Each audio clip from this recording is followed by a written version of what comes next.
Hello again and welcome back to another one. And today we have a couple of topics to cover, from one that takes us back to the report we did a while back on Skilla Baby's take that nobody in Detroit would say Eminem is the best Detroit rapper. And we got to hear from fellow Detroit rapper Vezzo. And as you'd see, some small details derailed the entire conversation, all thanks to Charlemagne misquoting Skilla Baby, which made it seem like Skilla Baby was getting some blowback for nothing. And we'll expand on this in a moment, as we also put up receipts on Vezzo, who stays consistent with contradicting himself in interviews. More on this in a moment. Today we also have more on the story of Eminem's beef with XXL before the battle with the Source magazine, and we got to hear about this in detail from Elliot Wilson, and we'll expand on this in a bit. Today we also have more on Drake versus Kendrick, this time from Detroit rappers ICP, who were asked to choose between the two heavyweights. And we also have an update from A$AP Rocky, who was recently interviewed by Billboard, where he revealed some interesting approach that he's taken when it comes to his beef with Drake. And boy, Drake fans aren't having it. And we also got to hear from Jelly Roll a few hours ago about what it was like upon meeting with Eminem for the first time before their performance in Detroit a few weeks back. And before we get started, Skylar Grey, featured on Temporary from the death of Slim Shady, recently shared this on IG. First tattoo I've seen of this title. What an honor. It looks so good. Talk about bars. Temporary, tattooed permanently. And today we'll be starting off with Jelly Roll's first meetup with Eminem. And we got to see some behind the scenes footage a few hours ago. Check out some snippets. We're in Detroit, Michigan right now. I am fixing to meet Eminem. To some degree, one could say that we're going from the Grand Ole Opry to meet Eminem. I am singing in a tribute to like Bob Seger and the city of Detroit and Motown and Detroit music and what Detroit music has done.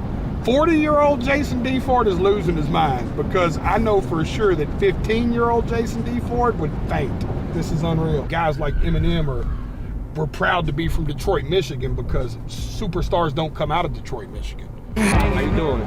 Great to meet you, bro. I've been a little nervous this whole time. I was joking with my manager today. I was like, does him even know who I am, or is Paul just fucking with me? I was like, is this like a big set? That's just fucking. Nah, I've been on you for a minute. Thanks for letting me do this, man. Yeah. Felt the same when I stood next to Garth and Dolly. Yeah. The 4 times I can tell you that's happened in my career, where I literally stood next to somebody who's like, this is fucking wild. We just sang with the GOAT, y'all. We're on a plane to Iowa right now. We got a show in Iowa tonight, Clinton, Iowa. And now that the music video for Somebody Save Me is out, one has to wonder if this will be all she wrote for this album when it comes to music videos. But if we were to get more, what song do you think deserves a music video? And moving on, A$AP Rocky is getting piled on right now by Drake fans for his recent interview with Billboard, when he was asked about his beef with Drake. Check out some excerpts from the article. For a guy who already had a supreme sense of self, he's even more comfortable in his own skin. For example, instead of launching into a full-on rap beef when it was reported that Drake sent a few disses not only his way but Rihanna's as well, Rocky simply hopped on Show of Hands, a bonus track on Future and Metro Boomin's We Still Don't Trust You, and threw a few light jabs his way. In quotes, you gotta realize, certain dudes was throwing shots for years. I ain't in the middle of that ish, he says, looking off into the distance. That's not how I retaliate right now. I got bigger fish to fry than some kitty boys. It is real beef outside. It is real. Dudes getting really clipped and blitzed every day. Dudes sniping dudes every day. That little kitty-ish ain't about nothing. His voice trails off as he looks at the photos of his kids on his phone. And Drake fans aren't having it. They took to Twitter to go off. Bigger fish to fry? No one is bigger than Drake. And you will also say this knowing damn well it will help promote your album. And some believe A$AP was emboldened by Kendrick. If bro was really about that, he would have said some ish before Kendrick said some loudly crying emoji. And you could tell that the fans are thirsty for some more drama. A$AP Rocky jumped on another dude's album, trying to get his lick in on Drake while everyone jumped in, only for Drake to cook and sun him so bad he has no response musically, so he trying to act like he the bigger person. Rihanna gotta be ashamed to be dating a kitty. Well, I guess we shouldn't expect a Drake diss on his upcoming album. Thoughts? And speaking on Drake versus Kendrick, ICP made their choice on Drink Champs. Check out a snippet. Kendrick or Drake? Drake. I'm gonna say Drake because Drake is the homie now. Drake is the homie now, yeah. He rocked a fucking Yeah, he was jersey. wearing one of our records, one of our jerseys, and we were just like, it's probably just a stylist gave it to him or whatever because it's retro and cool or whatever the fuck, you know what I'm saying? And then Adam 22, he was like, I talked to Drake, and he said he used to bump his shit back in Toronto, and namely, he said Great Malenko and shit like that. Man, he gave us the exact quote. Yeah. We were on No Jumper. I forgot what the fuck it was, but... Oh, by the way, I talked to Drake. Read the quote. Drake was like, man, House of Illusions was the shit. Yeah. He said, yeah, that was it, yeah. He was like, you motherfuckers are marketing geniuses. Man, my entire fucking wig was gone. This motherfucker like, why are you tripping? We're legends. I was like, that's fucking Drake. Right, he's another motherfucker on another level type shit. And moving on, we got to hear from Elliot Wilson about Eminem versus XXL back in the 2000s. And for those who wonder why certain media outlets look to slander some rappers, this provides a great insight to why that happens from time to time. Check out a snippet from his recent interview on Vlad TV. Eminem had a beef with XXL. He already had a beef. I inherited his beef. I tried to resolve it. Inherited the beef from They the had wrote an previous... article before I got there, like questioning white person running hip hop, the white MC. So he was offended by that. He was in a good rapport with the source at the time. So he was anti-XXL. When I got to XXL, my first mission was resolve this beef with Eminem, get Eminem on my side, and he wouldn't accept it. So then I did a whole magazine against him in 2000 because he wouldn't embrace me yet.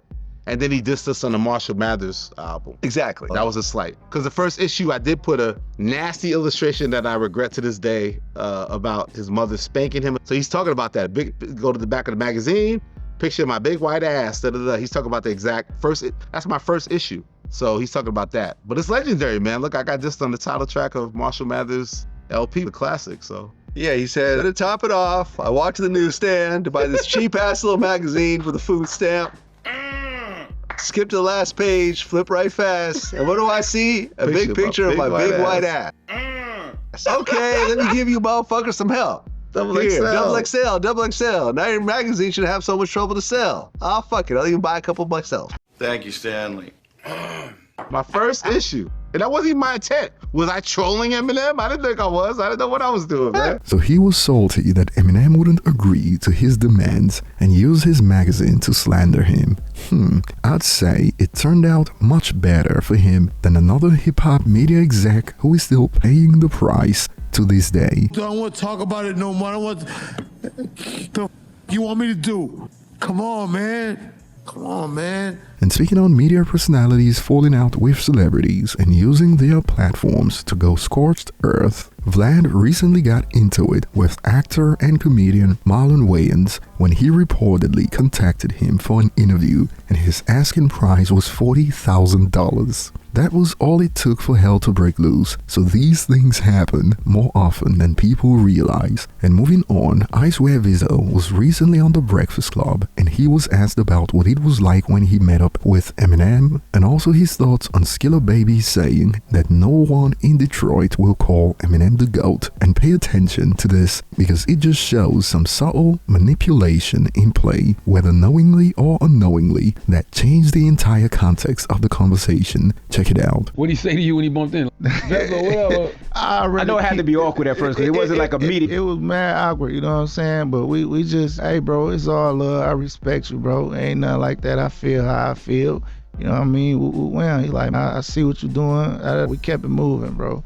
Him don't owe nobody nothing, man. We gonna leave him alone, man. You know what did you think about Skilla Baby comments when he said most people from Detroit, most people from his generation in Detroit wouldn't consider the GOAT? I understood what he was saying. He's younger. That's true. Now, before we continue, this conversation was derailed by the fake quote from Charlemagne saying that Skilla Baby wasn't speaking about the younger generation. Skilla Baby clearly said that no one in Detroit will say Eminem is the best.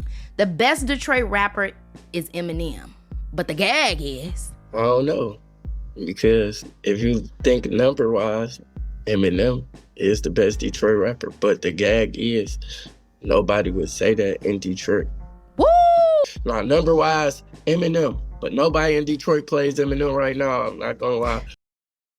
But they continued on that false context. Yeah. That's just how it is. Ain't no why should that be a problem? Them youngers they ain't listening to that. You know what I mean? They listen to street artists in Detroit. That ain't the wave. It wasn't a wave when I was like super young and all that.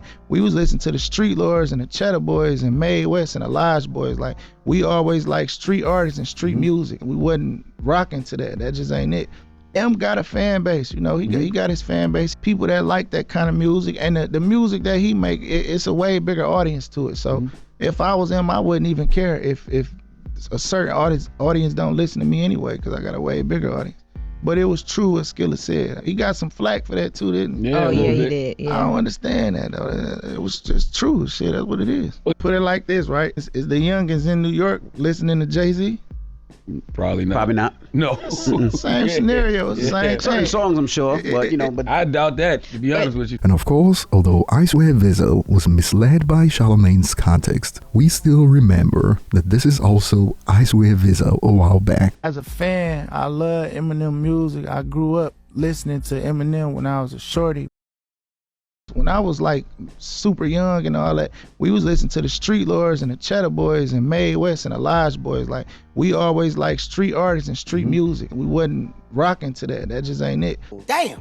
Man stays consistently inconsistent when it comes to his takes on Eminem. We've pointed this out in previous videos. It's like he's always talking out of both sides of his mouth, and I'm not even dissing or anything, but we have the receipts, that's all I'm saying. And I'm willing to bet that if there was a show for under 25-year-olds right now in Detroit, Eminem will pull a bigger crowd than these younger Detroit rappers in the same city that they say younger people don't listen to M. We prefer conversations grounded in some level of objectivity on this channel, and when you see the streaming stats from Detroit, the numbers aren't on their side. And in response to this, some have expanded on Twitter. I'm Gen Z and know people who listen to M. Better yet, in Eminem's London pop-up a few weeks ago, the crowd was dominated by younger looking people. So I'll say that maybe younger people don't listen to Jay-Z, but that doesn't apply to Eminem. And some are asking, so he's saying M isn't the GOAT because kids don't listen to him, loudly crying emoji. But mind you, Charlemagne changed the context of the entire conversation to begin with to make it seem like people were just picking on Skilla Baby when Skilla never mentioned younger people to begin with. He said no one in Detroit, and we got people out here agreeing with I swear Vezzo on this false context, and users kept going. All people I know who listen to Eminem are in their 20s. Just to be clear, while Vezzo may be inconsistent, Charlemagne in this case was responsible for derailing the actual context in this conversation.